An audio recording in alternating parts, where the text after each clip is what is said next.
वीर शिंगरोबा धनगरांचं नाव Mumbai Pune missing link महामार्गाला देण्यासाठी आपण 10 दिवसात 15 लाख मुख्यमंत्र्यांना मेल करायची मोहीम हातात घेतली। आज मोहिमेचा 6वा दिवस आहे। 7 लाख मेल मुख्यमंत्र्यांपर्यंत धनगर समाज बांधवांचे पोहोचलेले आहेत। जे आता जी आपली मागणी आहे ह्या मागणी संदर्भात संपूर्ण म्हणजे राजकीय आणखी अनेक नेत्यांनी सुद्धा भाष्य केलेलं आहे। काय वाटतं सरकार या मागणीचा विचार करेल? राजकीय नेत्यांनी आपलं आपलं मत मांडलंय, काही लोकांनी आंदोलन देखील केलेत, परंतु आपण जो सरकारवर हा दबाव टाकतोय 15 लाख धनगर समाज बांधवांचा, हा दबाव निश्चित मोठा असेल आणि निश्चित ही मागणी पूर्ण होईल अशी माझी अपेक्षा आहे। मागील वेळेस आपण आरक्षणाच्या अनुषंगाने कुठेतरी मेलची मोहीम हाती घेतली होती, त्यातून सुद्धा सरकारला दखल घेतली गेली नाही असंच दिसून येतं। मी धनगर समाज बांधवांना सरळ साधं सांगितलं होतं की गेल्या वेळेस जे आपण 10 दिवसात 10 लाख मुख्यमंत्र्यांना मेल ही मोहीम राबवली होती, त्यावेळेस समाज बांधवांना स्पष्टपणे सांगितलं होतं माझा जीव देईल पण हे मेल फेल जाऊ देणार नाही।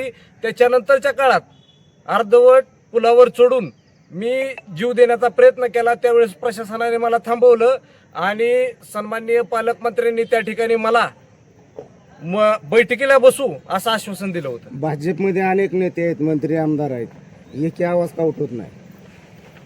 भाजपमधले जे धनगर समाज बांधवांचे नेते आहेत ते निश्चित शिंगरोबा धनगरांचं नाव देण्यासाठी अनुकूल आहेत आणि ते सरकाराशी बोलतायत।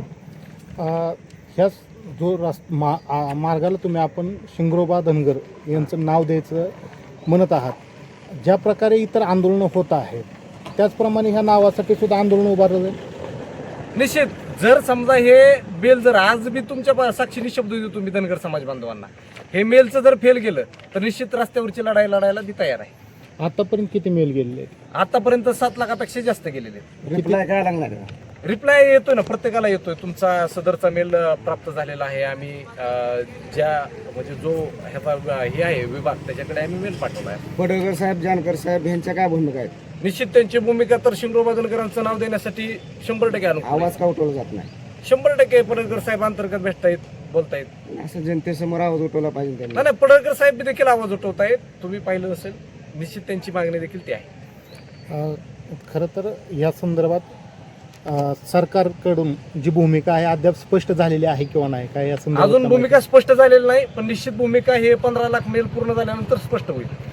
किती दिवसामध्ये हे 15 लाख मेलचं उद्दिष्ट ठेवलेलं आहे? मी 10 दिवसात 15 लाख मेलचं उद्दिष्ट ठेवलाय, परंतु तिथून पुढल्या काळात जर समजा एखाद्या समाज बांधवांना किंवा आणखी समाज बांधवांना जर करायची इच्छा असेल तर ते करू शकतात, काय अडचण नाही। पुढची भूमिका काय राहणार आहे नंतर? पुढची भूमिका अशी राहणार आहे की जर समजा यातून सरकारने जर आम्हाला अपेक्षित उत्तर दिलं नाही तर रस्त्यावरची लढाई तयार होतात आणि 100% अंगावर सरकारला घेऊ।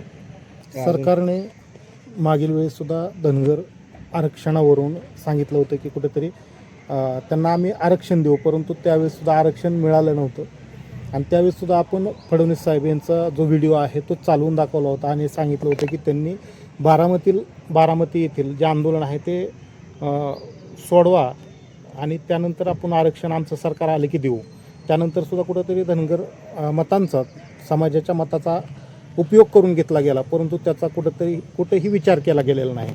मग आता तरी कुठंतरी ह्या बाबीचा विचार होईल का?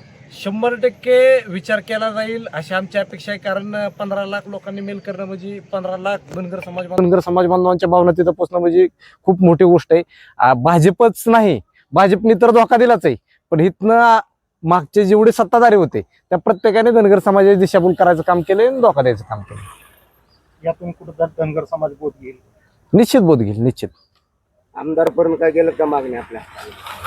नाही तसं काय आमदार साहेबांना मी बोललो नाही, आणखीन निश्चित जर गरज पडली तर आपण बोलू।